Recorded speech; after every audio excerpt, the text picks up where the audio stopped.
Nobody knew where it came from. One day it was just there. No warning, no signal, no message. Just a ship, sitting alone in the dark, cold silence of space, like it had always been there, like it was waiting for something, or someone. The Galactic Council's long-range sensors picked it up first.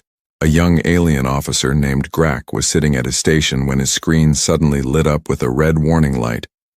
He stared at it for a moment, confused. Then he leaned forward and looked more carefully. One contact, a single ship, unknown class, unknown origin. He checked again. Same result. He called his senior officer over. "Sir," Grak said quietly, "there is something on the edge of our territory." The senior officer, a tall, gray-skinned alien named Commander Velas, walked over slowly. He did not look worried. He looked annoyed, like someone had interrupted his meal for no good reason. He looked at the screen. He looked at it for a long time. "Is that one ship?" he asked. "Yes, sir," Grak said. "Just one." Commander Velas stared at the screen a little longer. Then he made a sound. It was a low, rumbling sound that on his planet meant something like a laugh. "One ship," he said again, almost to himself. "They sent one ship." He straightened up and walked back to his chair. "Send a patrol to look at it," he said. 5 fighters. Tell them not to waste too much fuel." He sat down and went back to his reports. He was not worried. He should have been. The 5 patrol fighters reached the location in less than an hour. Their leader was a pilot named Sorn. She had been flying for the Council for 11 years. She had seen many things in space, strange things, dangerous things, but nothing had ever made her feel the way she felt when she first saw the human ship. It was big. That was the first thing she noticed. It was very, very big. It was not the biggest ship she had ever seen. The Council had bigger ships, but there was something about the way this ship looked that made it feel huge. It was dark, almost completely black, like someone had taken a piece of the night sky and shaped it into a warship. There were no lights on it anywhere. No running lights, no navigation beacons, no glow from engines. Nothing. It was just dark and silent. "Council patrol to unknown vessel," Sorn said into her radio. "You have entered Galactic Council space. Please identify yourself and state your purpose." Silence. She waited. More silence. "Unknown vessel, this is your second warning. Identify yourself or we will be forced to take action." Nothing. The ship just sat there, dark and quiet and still, like it was not even listening, like it did not care.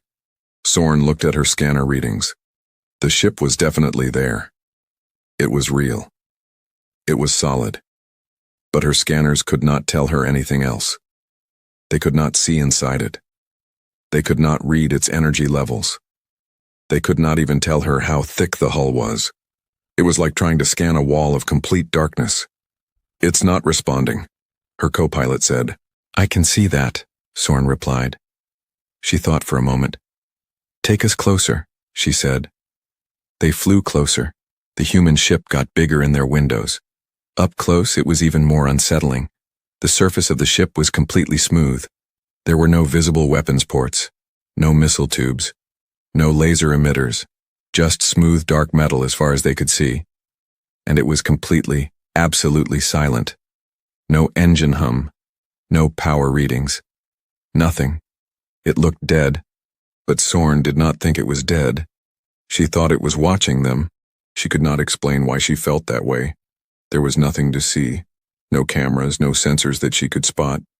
But she felt it, like a feeling at the back of her neck, like eyes on her back. "Sir?" her co-pilot said suddenly, his voice a little shaky. "My scanner just stopped working." Sorn looked at her own scanner.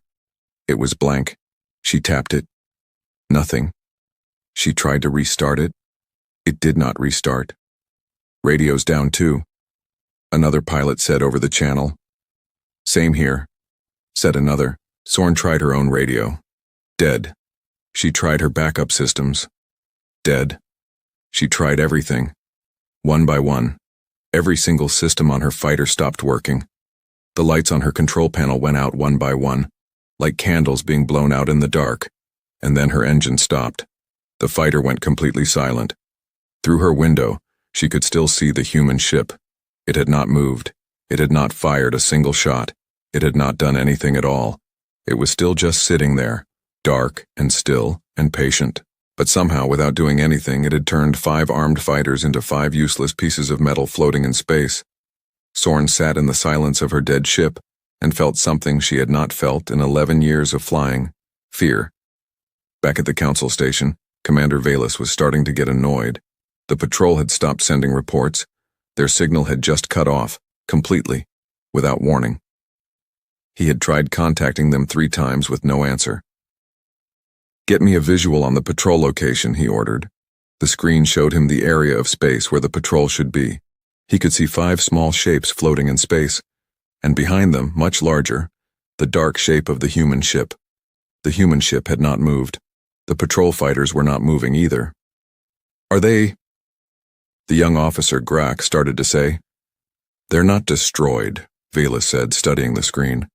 "The ships are still in one piece, they're just not moving." He sat very still for a moment, thinking. Then he stood up. "Get me the High Commander," he said. Right now, High Commander Drax was the most powerful military leader in the Galactic Council. He had won 14 wars. He had never lost a battle. He was known across the galaxy as someone who did not feel fear, who did not feel doubt, who did not feel anything except total, calm confidence. When Commander Valus explained the situation to him, Drax listened without saying a word.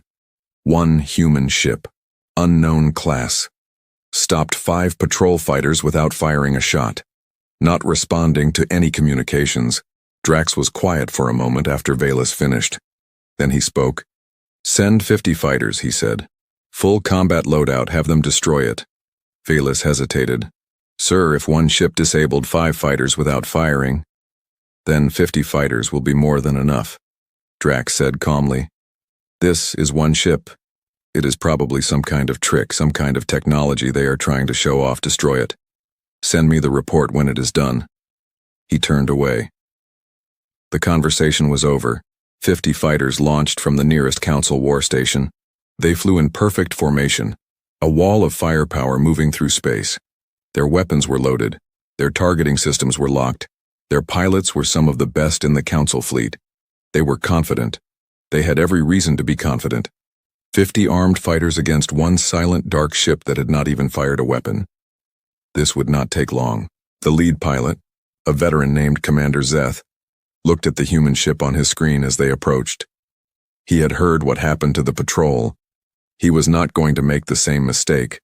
He was not going to fly up slowly and try to talk to it. He was going to hit it hard and fast before it could do anything. "All fighters, weapons free," he said. "Fire on my mark." They got within range. Mark. 50 fighters fired at exactly the same time. A storm of missiles and energy blasts, all heading straight for the dark human ship. The explosions lit up the darkness of space like a small star being born. Wave after wave of fire and light hitting the human ship from every angle. Zeth watched the explosions on his screen with satisfaction. Nothing could survive that. Nothing. The explosions faded. The light died down. Zeth looked at his screen. The human ship was still there, not destroyed, not damaged, not even scratched. It was sitting in exactly the same place it had been before, as if nothing had happened at all, as if 50 fighters had not just fired everything they had at it. "What?" Zeth started to say, and then his screen went blank. It happened to all 50 fighters at the same time. Every system, on every ship, at exactly the same moment, shut down. Engines, weapons, communications, life support, everything. All of it gone in 1 single second. 50 fighters floating silently in space, dead in the dark. And the human ship still had not fired a single shot. It had not moved. It had not done anything. It just sat there, surrounded now by 50 floating, powerless fighters. And it was completely, perfectly, calmly still. Back at the council station, the room was silent. Everyone was watching the screens. Commander Valus stood very still, his face unreadable. Grack sat at his station with his hands frozen over his controls. The other officers stood or sat without speaking, without moving, just watching. On the screen, the human ship began to move. Slowly, very slowly it turned, its dark hull rotating in the silence of space with a kind of quiet, unhurried confidence. Like a creature that has been asleep and is now waking up. Like something that was waiting has now decided it is time to stop waiting. It turned to face the direction of the Council's home planet, and then it began to move toward it. Not fast, not rushing, just a slow, steady, deliberate movement, like it had already decided what it was going to do, and nothing in the galaxy was going to stop it, sir. Grack said, his voice very small and very quiet. What do we do? Commander Valus watched the screen for a long moment. Get me High Commander Drax again, he said finally. His voice was calm, but his hands were shaking. In his command room, High Commander Drax looked at the reports from the battle. 50 fighters, disabled, not destroyed, just disabled. The human ship, completely undamaged, now moving toward the core systems of the Council. He read the reports again. He set them down on his desk. He stood up and walked to the window of his station, looking out at the stars. For the first time in many years, perhaps for the first time in his entire life, Drax felt something cold moving through him. Not fear exactly. Something worse. The feeling of not understanding. The feeling of being in a situation where you do not know the rules, where your experience means nothing, where all your power and all your weapons and all your fighters have done exactly nothing. The human ship had disabled 50 fighters without firing once. What would it do when it decided to actually fight? He stood at the window for a long moment. Then he turned back to his desk and began making calls. If 50 fighters were not enough, he would send 300. He would send everything. Whatever this human ship was, whatever it could do, it was one ship. The Council had thousands. It could not win. It could not. But even as Drax made his calls and gave his orders and prepared his massive war fleet for what he was sure would be a quick and simple victory, the human ship moved through Council space slowly and calmly, and without any fear at all.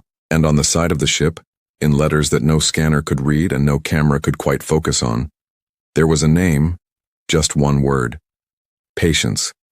The Council's greatest war fleet was on its way. 300 ships, every weapon they had, every general they trusted. They were sure this time. They were ready this time. They did not know that the human ship was ready too. They did not know that it had been ready for a very long time. What happened next? Nobody in the galaxy would ever forget. 300 ships. That was what High Commander Drax sent. Not 50, not 100. 300 of the best warships in the entire Galactic Council fleet, loaded with every weapon they had, carrying the best pilots, the best soldiers, the best technology that thousands of years of alien civilization had ever built. 300 ships against one. Drax stood in his command room and looked at the fleet on his screen, and felt something return to him slowly, like warmth coming back after a cold wind. Confidence. No ship in the galaxy could survive this. No ship, no technology, no trick. Whatever the humans had done to his 50 fighters, it would not work again. Not against this. Not against 300 warships firing all at once. He watched his fleet move through space toward the dark human ship. He almost felt sorry for it. Almost. The human ship did not run. When the Council fleet appeared on its sensors, when 300 warships came over the horizon of space like a metal storm, the human ship called Patience did one thing. It stopped. It was moving toward the Council home planet slow and steady, and when the fleet appeared, it simply stopped moving. It sat still in space and waited, like it had been expecting this, like it had known this was coming all along. Commander Zeth was not leading this fleet. After what happened to him and his 50 fighters, he had been quietly removed from duty. The new fleet commander was a general named Morg. He was older than Zeth, harder, more experienced. He had fought in 7 wars and won all 7. He did not get nervous, he did not get scared. But when he saw the human ship stop and wait for his 300 warships, something small and cold moved through him. A ship that was being chased by 300 enemies did not stop and wait. It ran, it hid, it begged. It did not just stop and sit there. Calm and quiet, like 300 warships, were nothing more than mildly interesting. Morg pushed the feeling away. "All ships, spread formation," he ordered, his voice flat and professional. "Surround it. I want no escape routes. When I give the order, everyone fires at the same time, full power, everything we have." The fleet began to spread out, moving in a slow circle around the human ship, surrounding it from every angle. Above, below, left, right, in front, behind. The human ship watched them. It still did not move. It took 20 minutes for the fleet to get into position, 20 minutes of slow, careful movement, 300 ships forming a perfect circle around one dark, silent vessel. During those 20 minutes, Morg kept watching the human ship on his screen, waiting for it to do something, waiting for it to try to run or fire or react in some way. It did nothing. It just waited. When his fleet was finally in position, Morg took a slow breath. "All ships, this is General Morg," he said over the fleet channel. "Target confirmed. On my mark. Fire everything. All weapons. Full power. Simultaneous release. Do not hold back anything." He paused. Mark. What happened next was the largest single weapons discharge in Galactic Council history. 300 ships fired at exactly the same moment. Every missile, every energy cannon, every laser array, every plasma weapon, every piece of destructive technology that 300 of the most powerful warships in the galaxy carried, all of it released at the exact same second. All of it aimed at one point in space, the human ship. The weapons hit. The explosion was enormous. It was so large and so bright that Council sensor stations 3 star systems away picked up the energy reading. It lit up the darkness of space like a sun being born and dying at the same time, wave after wave of fire and destruction, rolling over and over the point where the human ship had been sitting. General Morg watched it on his screen. He let the explosions continue for a full 30 seconds. Then he raised his hand. "Cease fire." 300 ships stopped firing. The explosion slowly faded. The light died away. The smoke and debris and energy clouds began to clear. Morg leaned forward in his chair, looking at his screen, looking for wreckage, looking for the broken pieces of the human ship scattered across space. The smoke cleared. The human ship was there. Not broken, not damaged, not missing a single piece of its smooth, dark hull. It was sitting in exactly the same position it had been in before, completely undamaged, completely untouched, as if 300 warships had not just spent 30 seconds firing absolutely everything they had directly at it. The bridge of Morg's flagship went completely silent. Nobody spoke. Nobody moved. For a long moment, the only sound was the quiet hum of the ship's systems. Then a young officer at the back of the bridge said, in a very small voice, "How?" It was not really a question. Nobody had an answer anyway. And then the human ship spoke. Not with a weapon, not with a missile or a laser or an energy beam. With a voice, a human voice, calm and quiet and clear, came through on every single communication channel that the Council fleet was using, all at the same time. It said 2 words. "Your turn." General Morg did not panic. He had been in 7 wars. He had been in situations that would break most people. He was not most people. But he felt the fear now. He could not pretend he did not. It was sitting in his chest like a stone, cold and heavy. His fleet had just fired everything it had, at point-blank range, at a single ship. And that ship had not even moved. And now it was telling him it was his turn. He kept his voice steady. "All ships, increase distance, reform defensive positions, prepare secondary weapon systems." The fleet began to pull back slightly, reorganizing. The pilots and officers on 300 ships doing what they were trained to do, following orders, staying professional, even though every single one of them had just watched something that should have been impossible. Morg watched his fleet move and thought hard and fast. The human ship could not be damaged by conventional weapons, that was now completely clear. But it had not attacked them either. Not once, not with any weapon. It had disabled the fighters and stopped the attacks, but it had not destroyed anything. Why? If this ship could stop 50 fighters and survive the full firepower of 300 warships without damage, why had it not simply destroyed everything already? What was it waiting for? What did it want? Morg opened a direct channel. "Human vessel," he said carefully. "This is General Morg of the Galactic Council Fleet. We are listening. State your purpose." A pause. Then the human voice came back. Still calm. Still quiet. "We already stated our purpose," it said. 3 weeks ago, we sent a message to your council. We asked for a meeting. We asked to talk. Your council deleted the message without reading it, so we came in person." Morg blinked. He had not known about any message. "I was not aware of any message," he said. "We know," the voice said. "That is the problem." In his command room, watching the feed from the fleet, High Commander Drax heard the conversation. His jaw tightened. He remembered the message. He had seen it come in 3 weeks ago. A signal from human space, requesting a meeting, requesting a conversation. He had deleted it without reading past the first line. Humans were a young species, small, weak by council standards. He had not thought they were worth his time. He had not thought about it again. Until now.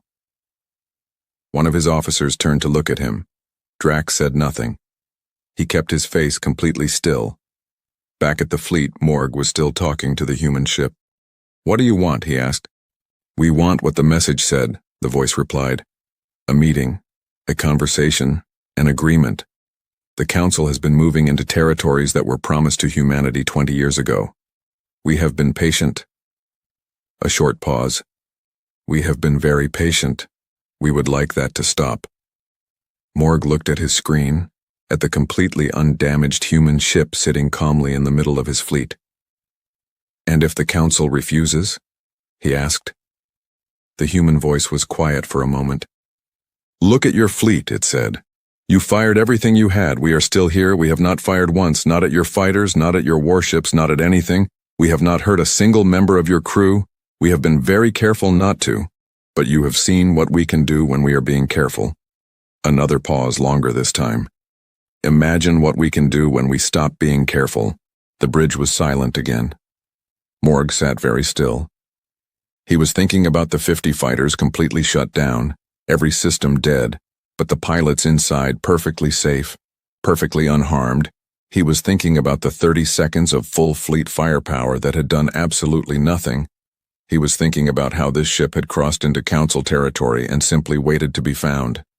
Patient. The name on the ship was Patience.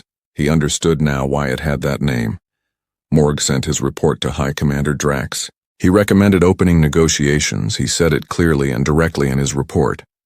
He said the human ship had demonstrated capabilities far beyond anything the Council had seen before. He said the ship had not attacked, had not killed anyone, had made a clear and specific request. He said the Council should listen. He sent the report and waited. The reply came back in 4 minutes. It said, "Refused, destroy the ship, use the destroyer." Morg read the reply twice. He set it down. The destroyer. He closed his eyes for just a moment. The destroyer was the Council's most powerful warship. It was not a normal vessel, it was ancient. Built thousands of years ago using technology that even the Council's best scientists did not fully understand anymore. It was so powerful that it had only ever been used twice in all of Council history. Both times, it had ended wars in a single day. It was not kept with the regular fleet. It was kept in a sealed station, alone, far from everything else. Because things that powerful needed to be kept away from everything else. Drax was sending the destroyer. Morg looked at the human ship on his screen. He wanted to warn it, he did not know why exactly. Some part of him, the part that had been in 7 wars, and understood what real destruction looked like, some part of him felt that warning was the right thing to do. He opened the channel again. "Human vessel," he said quietly. "I want you to know that I have recommended negotiation to my commander. He has refused. He is sending a ship called the Destroyer. I am telling you this because you have not hurt any of my people, and I think you should know what is coming." A pause. "Thank you, General," the human voice said. "We know about the Destroyer." Morg frowned. "You know about it?" "We have known about it for a long time. the voice said. "We were hoping it would not come to this." "You should run," Morg said. "I am serious. Whatever your technology is, the destroyer is something different, something older. The Council does not fully understand it, if it fires at you." "General," the voice said, gently interrupting him. "Yes?" "Look at your scanner, Sector 7. Morg looked at his scanner. In Sector 7, a shape was appearing. Large, dark, ancient, moving with a slow and terrible weight through space. The destroyer had arrived. It was enormous. Far larger than any ship in Morg's fleet. Larger than anything Morg had ever seen up close. It looked like something that did not belong in the present, like something from a much older and much darker time. Its hull was covered in markings that no one living could read anymore. Its weapons were not like any modern weapons. They glowed with a deep, dark purple light that made Morg's eyes uncomfortable to look at. It moved into position, and it pointed itself at the human ship. The human ship still did not move. The destroyer fired. One shot. One single shot. But it was like nothing any of the fleet officers had ever seen. The purple energy that came from the destroyer's weapon was not like a normal energy beam. It did not just travel in a straight line. It spread. It pulsed. It moved like something alive, reaching through space toward the human ship like a massive dark hand. It hit. And this time something happened. The human ship moved. Not away, not to dodge. It moved toward the beam, into it. The dark hull of patience seemed to absorb the purple energy, pulling it in, swallowing it. The light around the ship grew brighter and brighter, and then silence. The purple energy was gone. The human ship was still there. But now, along its hull, something was different. The smooth, dark metal seemed to be glowing, very faintly, with the same purple light, like it had taken what the destroyer fired and kept it. "What did it just do?" Someone on the bridge whispered. Nobody answered. The human voice came back on the channel. Still calm, still quiet. But this time, just slightly, there was something different in it. Something that was not quite anger but was close to it. Something that said, "We have been patient, and patience has a limit." "General Morg," the voice said. "Yes," Morg replied, his own voice barely above a whisper. "We are going to send something to every ship in your fleet now, to every station, to every base the Council has in this region of space. It is a small file. Please make sure your commander sees it."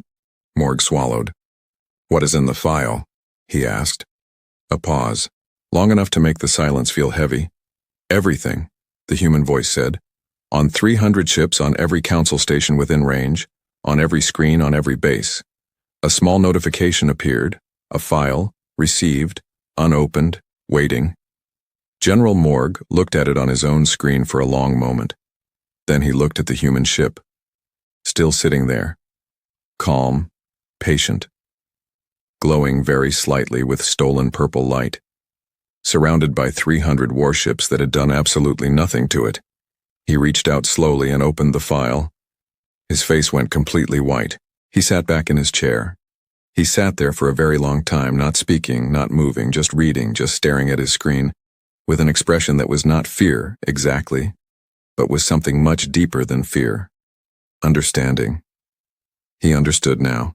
He understood everything. He reached for his communication channel with a hand that was not quite steady and opened a line to High Commander Drax. "Sir," he said quietly, "what is in the file?" Drax demanded. Morg closed his eyes. "Sir," he said again, "you need to look at it yourself. I cannot explain it.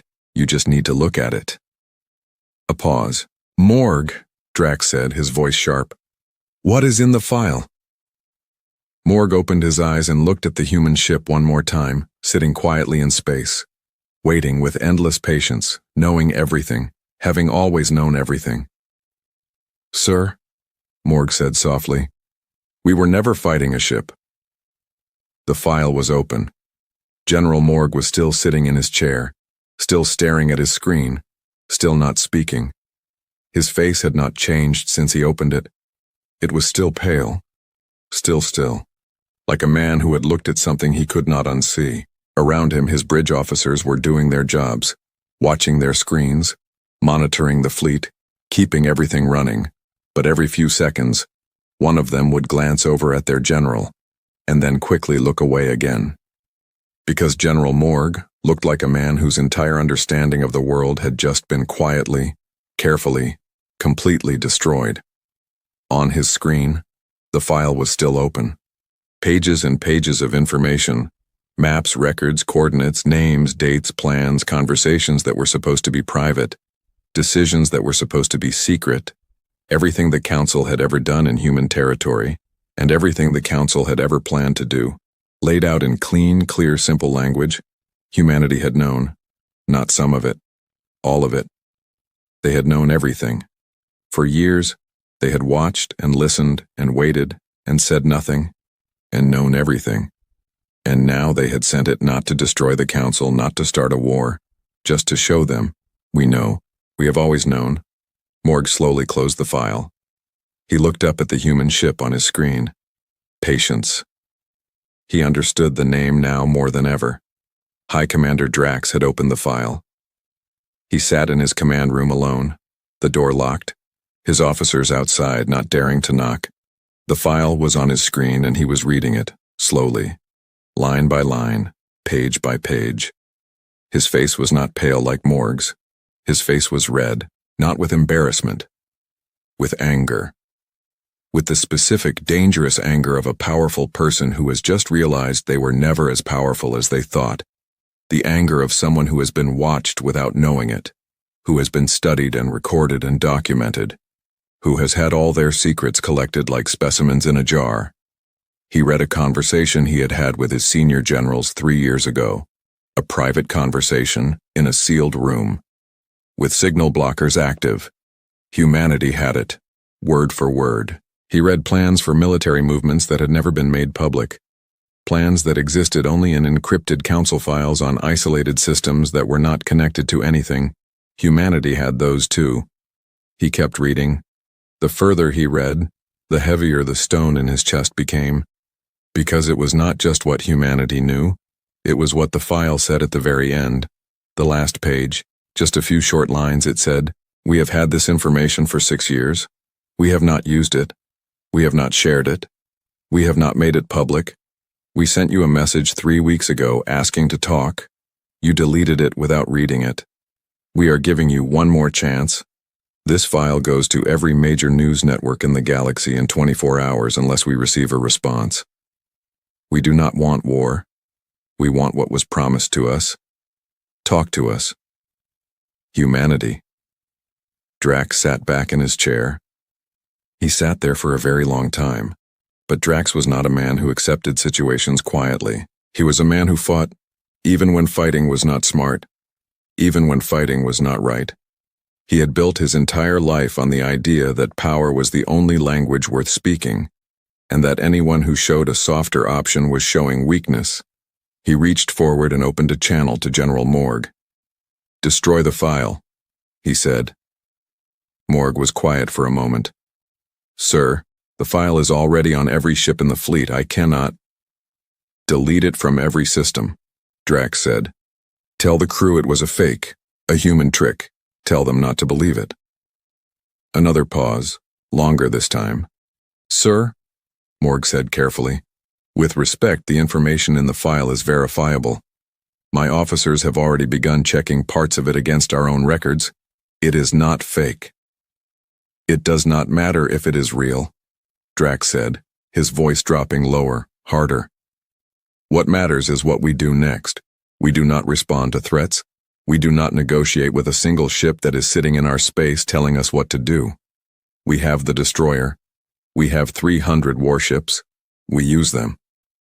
"Sir, the destroyer already fired," Morg said quietly. "It did nothing." "Then we fire it again." "Sir, that is an order, General." The channel closed. Morg sat with the dead channel for a moment. Then he looked at the human ship. He did not give the order to fire, not yet. Instead, he opened the channel to Patience. "Human vessel," he said, "I need to tell you something." "We know," the human voice said. "He is going to fire the destroyer again. We expected this." Morg frowned. You expected it? We have been watching High Commander Drax for 6 years, the voice said, with something that was almost patience, almost amusement, but not quite either. We know how he thinks. We know what he will do. We know what comes next, General. Please move your fleet back. Give yourself distance. What happens next is going to be very bright. Morg stared at his screen. What are you going to do? He asked. A pause. Something we hoped we would not have to do, the voice said. The door opened. On the side of the human ship. Patience. A panel slid back, smooth and silent. A door. Not a weapon port. Not a missile tube. A door. Large enough to fly a small ship through and from the darkness inside. Something came out. It was small. That was the first thing every officer in the fleet noticed. After the size of Patience, after the enormity of the destroyer, after 300 massive warships, the thing that came out of the door was small. It was roughly the size of a single fighter, maybe a little smaller. It had no obvious weapons, no visible engines. Its surface was the same dark metal as Patience, but shaped differently, smoother, more rounded, almost organic in the way it moved. And it moved in a way that made no sense. It did not fly in a straight line. It did not follow any flight path that any of the council pilots could predict. It moved the way a living thing moves, sudden small changes of direction, quick adjustments, a constant, flowing, unpredictable motion that made it almost impossible to track on a scanner. General Morg watched it on his screen and felt the hair on the back of his neck stand up. What is that? His co-pilot said. I don't know. Morg said. It's so small, the co-pilot said. What can something that small do against the destroyer? Morg did not answer. He was thinking about the fact that the human ship had said what happens next is going to be very bright. All ships, he said quietly into the fleet channel. Increase distance now. Do not ask questions, just move. The small drone moved through the fleet.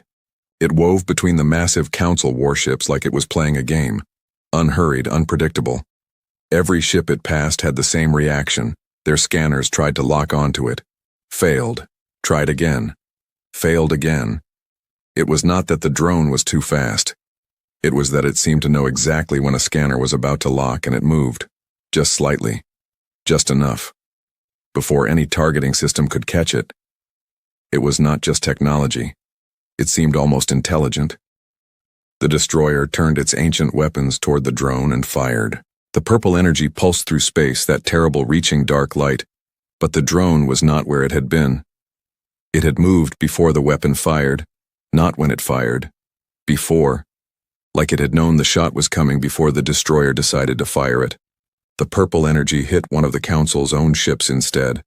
The Council ship's systems shut down completely, the same way the fighters had shut down, everything dead. But the crew inside, safe, unhurt. It's using our own weapons against us, someone on Morg's bridge said, with something that was not quite admiration and not quite horror. The drone kept moving. It flew directly toward the destroyer. The destroyer fired again. The drone moved. The destroyer fired again. The drone moved again. 12 shots, 12 misses, each one hitting something other than the drone.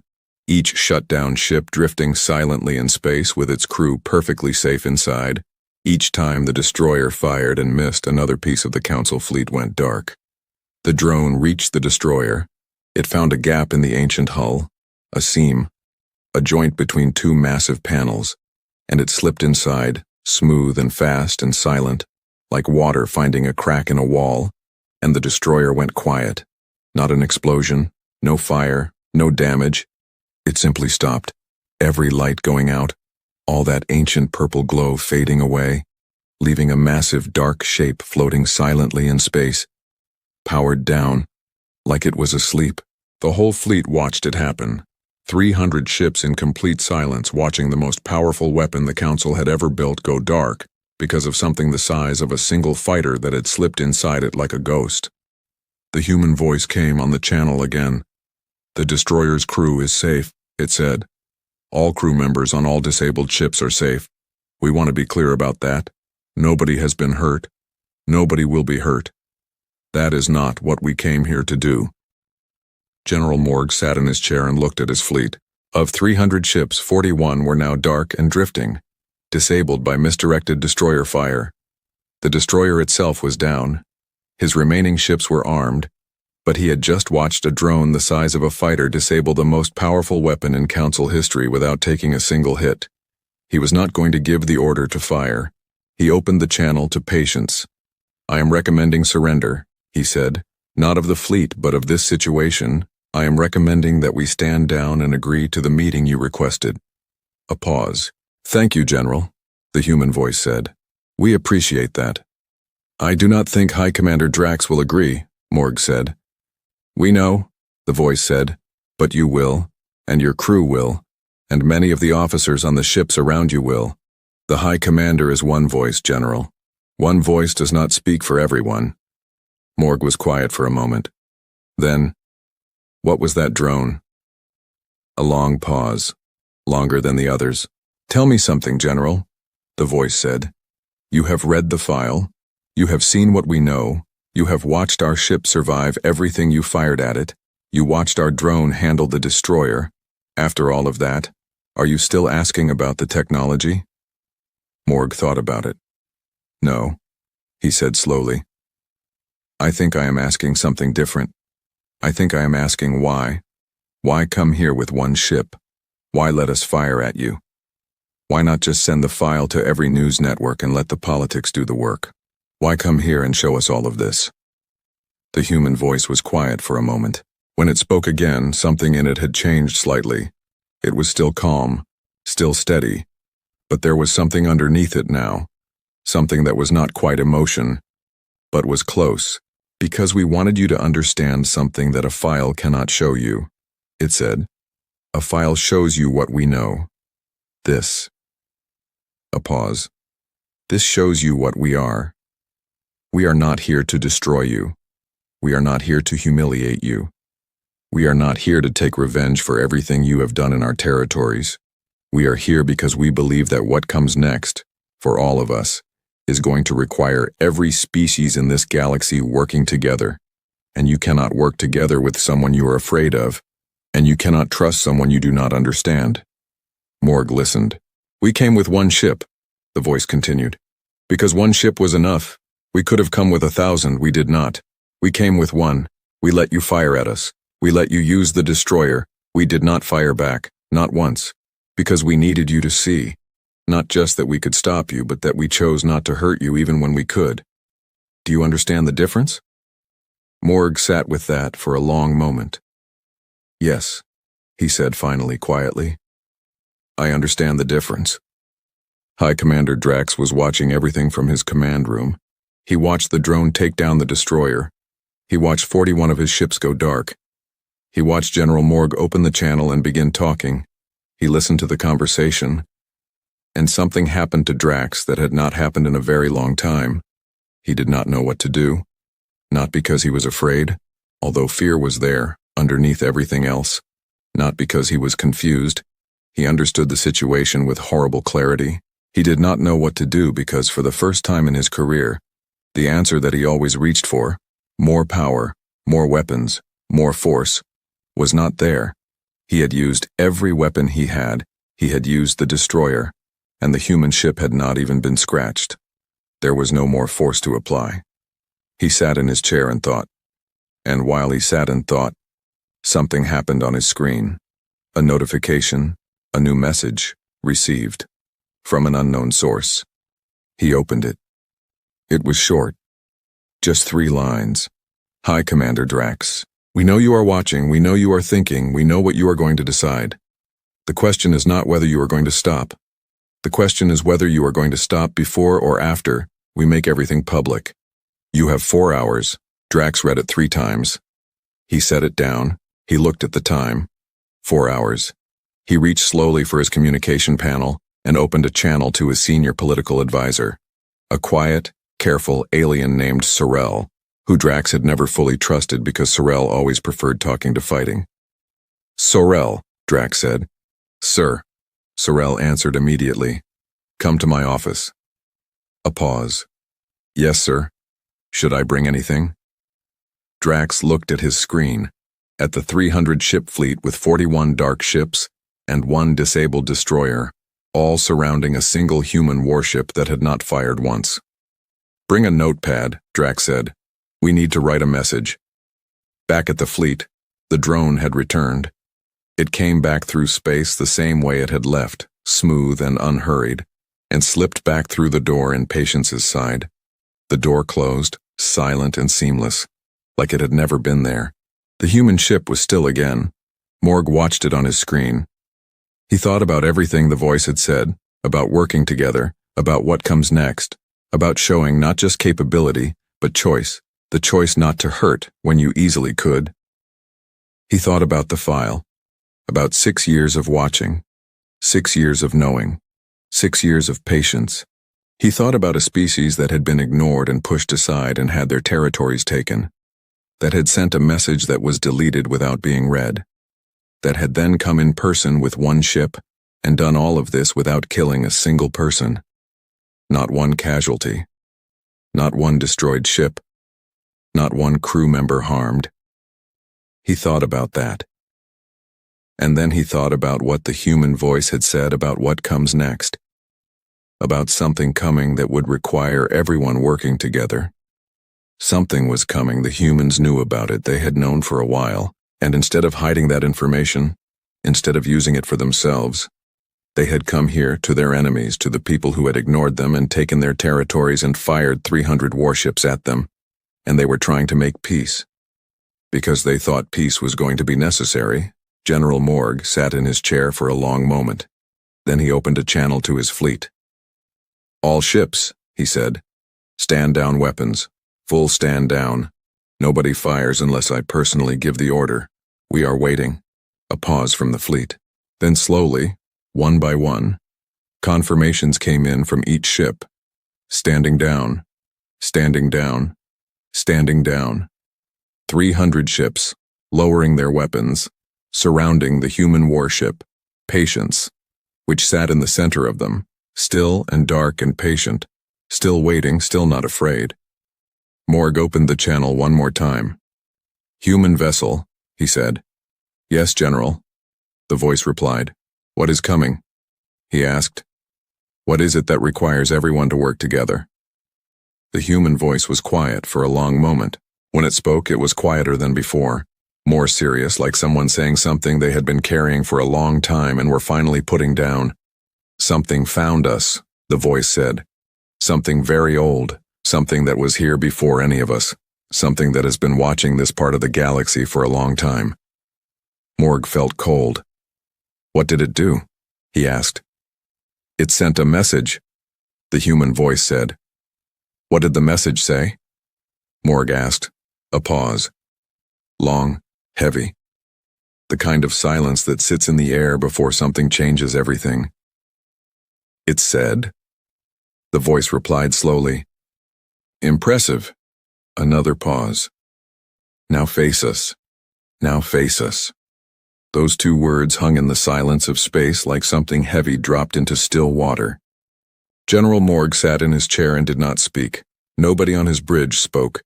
300 ships surrounding 1 human warship, and every single person on every single ship was completely, perfectly, absolutely silent.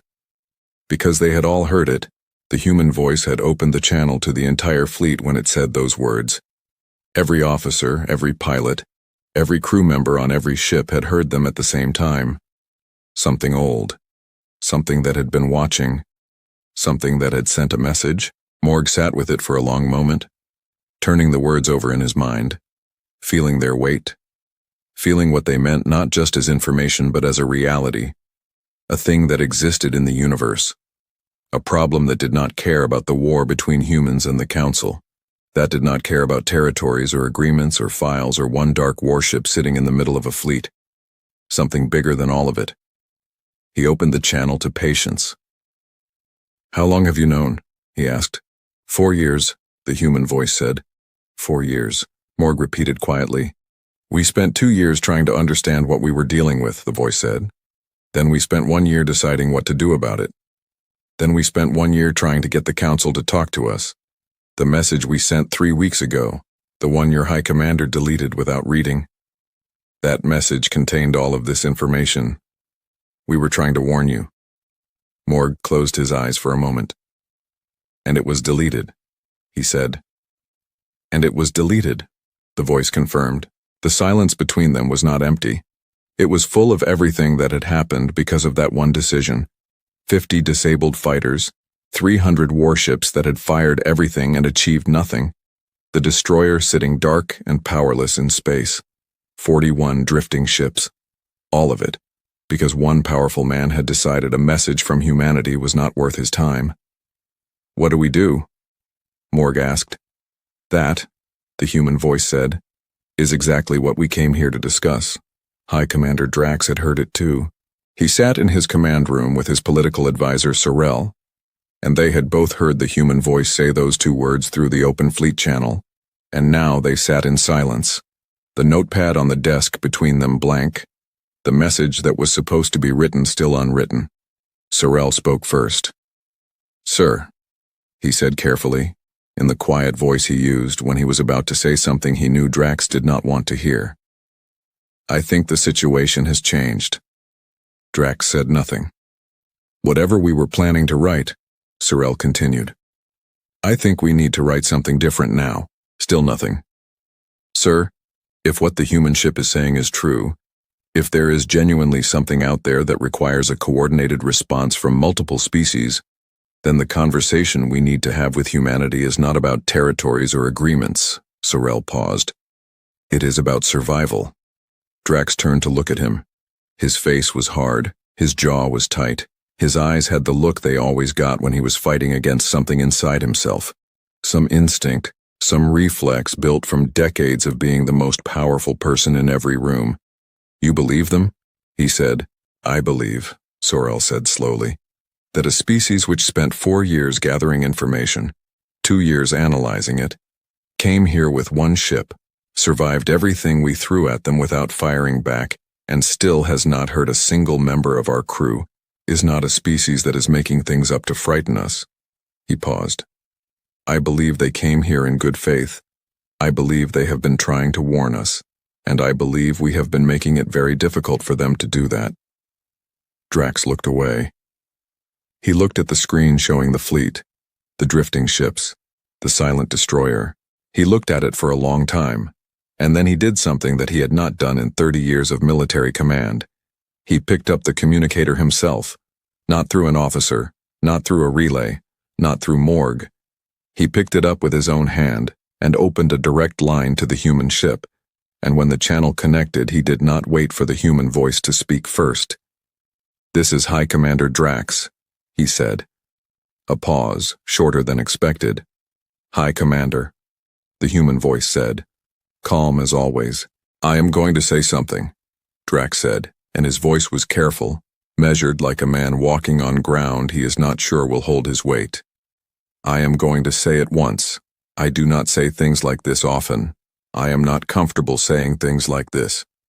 He stopped, started again. I made a mistake, he said. 3 weeks ago, I deleted your message without reading it. That was a mistake. It was not a strategic decision. It was not a calculated choice. It was arrogance. I thought you were not worth my time. I was wrong. The silence on the channel was different from all the other silences. This one felt like something releasing, like pressure coming down. Thank you, High Commander, the human voice said. And there was something in it now, something genuine, something that had not been there before. That was not easy to say. We know that. No, Drax agreed quietly. It was not. We did not come here to humiliate you, the voice said. We came here because we need you. We need the Council. We need everyone. What is coming is not something humanity can face alone. We are strong, but we are not that strong. Nobody is that strong. Not alone. Drax sat with that. Tell me about what is coming, he said. And for the first time, the human voice began to explain. They called it the signal. 4 years ago, a human deep space monitoring station at the very edge of explored space had picked up something unusual. Not a distress signal, not a standard communication. Something structured, something deliberate, something that repeated on a precise mathematical pattern every 72 hours. It took humanity's best scientists 8 months to decode it. When they did, they wished it had taken longer. The signal was not a greeting. It was not an introduction. It was an assessment. A clinical, cold, precise assessment of every civilization in this part of the galaxy. Their military strength, their technological level, their population, their resources, and most chilling of all, their weaknesses. Whoever sent it had been watching the galaxy for a long time, long enough to know things that no outside observer should know, long enough to have mapped every major species, every major power, every significant military force, and at the end of the assessment, in the same precise mathematical language, a single statement, insufficient. That was the word they translated. Insufficient. All of it. Every civilization, every military, every species taken alone. Insufficient. And then the 2 words that followed it. Now, face us. Morg had been listening on the channel. When the human voice finished explaining, he sat back in his chair and stared at the ceiling of his bridge for a moment. He was a man who had been in 7 wars. He had faced things that most people never faced. He had stood on the edge of defeat more than once and found a way through. But this was different.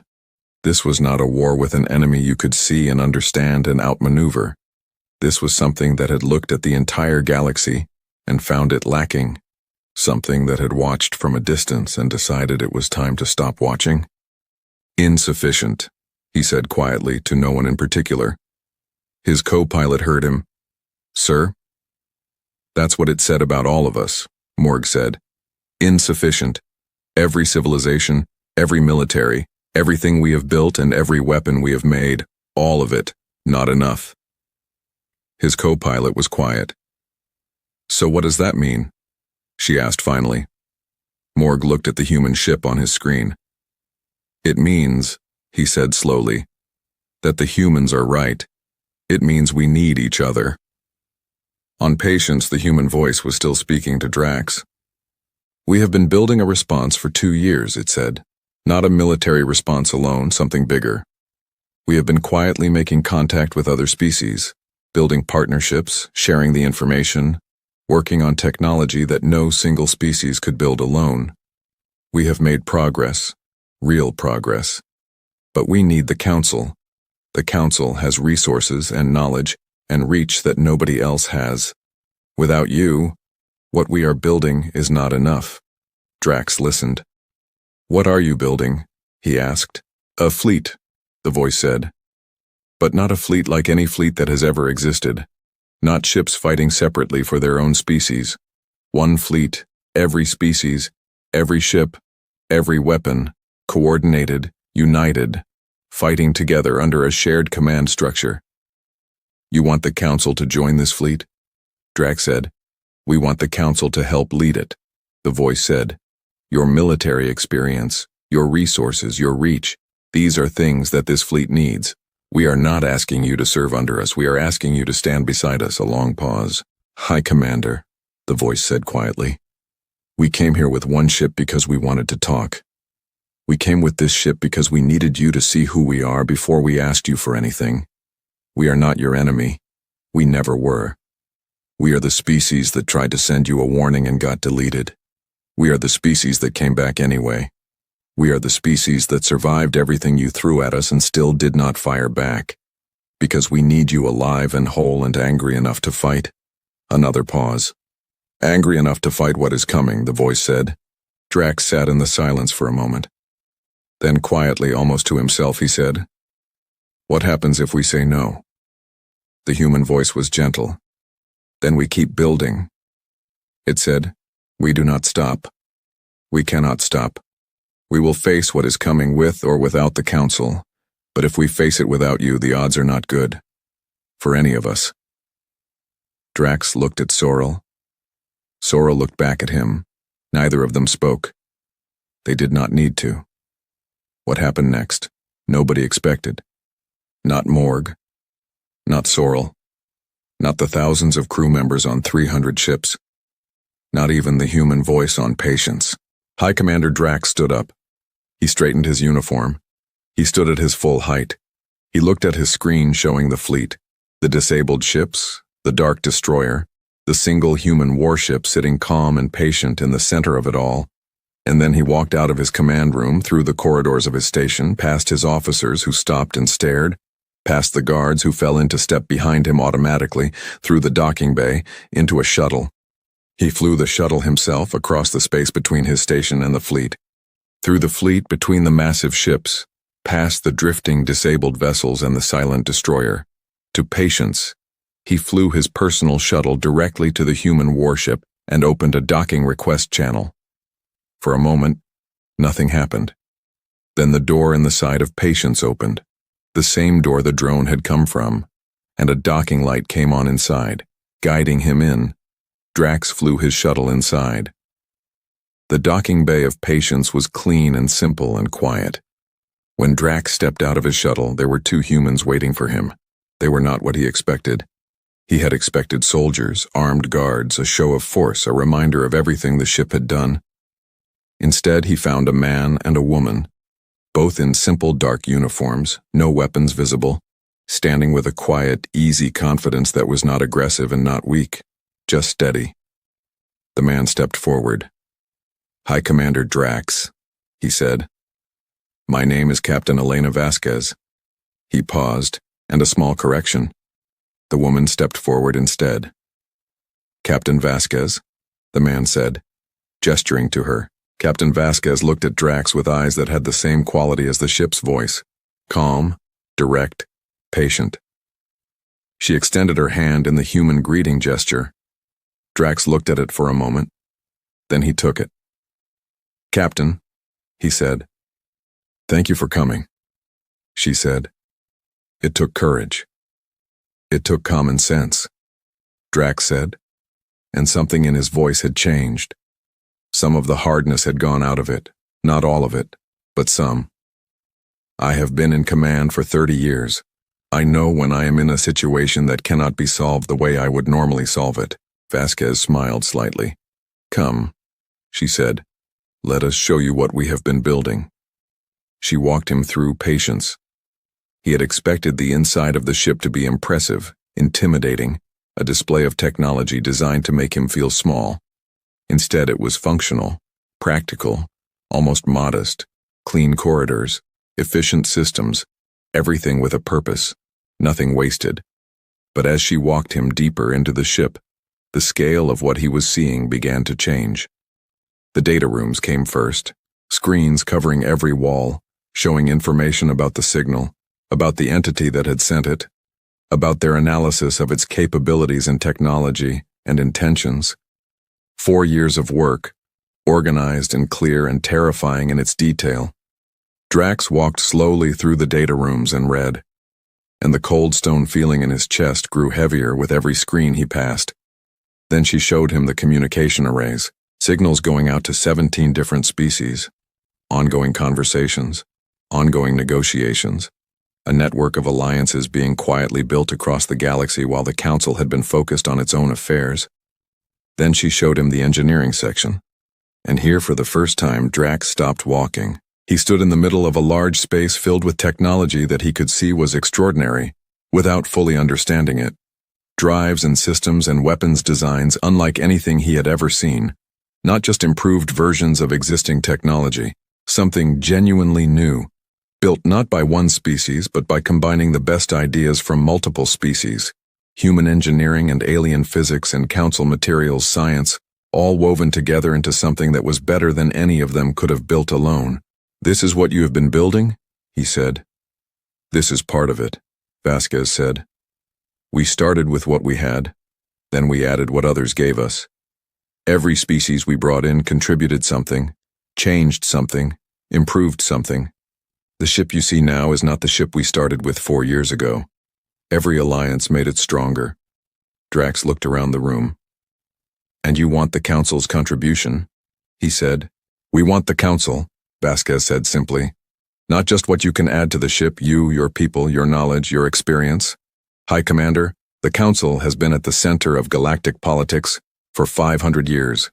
You know things. You have relationships, you have trust with species that will not talk to us yet. We need all of that. Drax was quiet for a long moment, looking at the technology around him, thinking about the data rooms, thinking about the signal, thinking about the word insufficient and what it meant. If we join, he said slowly. The Council does not serve under anyone. We have never served under anyone. Nobody serves under anyone, Vasquez said. That is the whole point. This is not a human fleet with alien helpers. This is something new. Every species equal, every voice heard, every contribution valued. We designed the command structure that way deliberately, because we knew that no species would join something where they felt like they were second. Drax looked at her. You thought about everything, he said. We had 4 years, she said with that small smile again. He made the decision standing in that room, not because he was forced to, not because he had no choice, not because he was afraid, although he was. Anyone reading those data rooms would be afraid. He made it because standing in that room, looking at what had been built from cooperation and trust and shared purpose, he understood something that 30 years of military command had not taught him. Power was not just weapons. Power was not just ships. The most powerful thing in that room was not the technology. It was the idea. One fleet, every species, together. He turned to Vasquez. There is one condition, he said. She waited. General Morgue, he said. He was the first council officer to recommend standing down. He was right before I was. He acted with more wisdom than his high commander. A pause. He should be part of the command structure. Whatever role you give me, he should have one of equal standing. Vasquez looked at him for a moment. Then she extended her hand again. Agreed, she said. Drax took it. Back on his flagship, Morgue received a message from High Commander Drax. It was short, it said. Stand down all weapons. Send a diplomatic team to Patience. We are having a conversation that should have happened 3 weeks ago. Morgue read it twice. Then he looked at his co-pilot. And for the first time in days, something that was almost a smile crossed his face. All ships, he said into the fleet channel. Full stand down, power down all weapons, we are done fighting today. One by one across the fleet, weapons powered down, targeting systems disengaged, the hum of battle-ready ships dropping to the quieter sound of ships simply existing in space. 300 ships standing down, surrounding one human warship that had never raised a weapon at all, and in the dark of deep space far beyond the edge of explored territory, beyond the monitoring stations and the listening posts and the long-range scanners, something moved. Something old. Something patient in a way that made Patience look like it had just learned the word. It had watched the exchange between the human ship and the council fleet. It had watched with instruments that no species in this part of the galaxy knew existed. Watched the firing and the disabling, and the conversation, and the shuttle crossing the gap between the station and the ship. It processed what it had seen. It updated its assessment, and in its cold, precise mathematical language, in a file that no one in the galaxy could read yet, it changed one word. Insufficient became something else.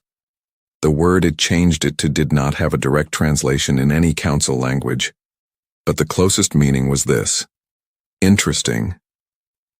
3 years later, in a galaxy that was quieter and more connected and more afraid and more prepared than it had ever been before, the signal came again.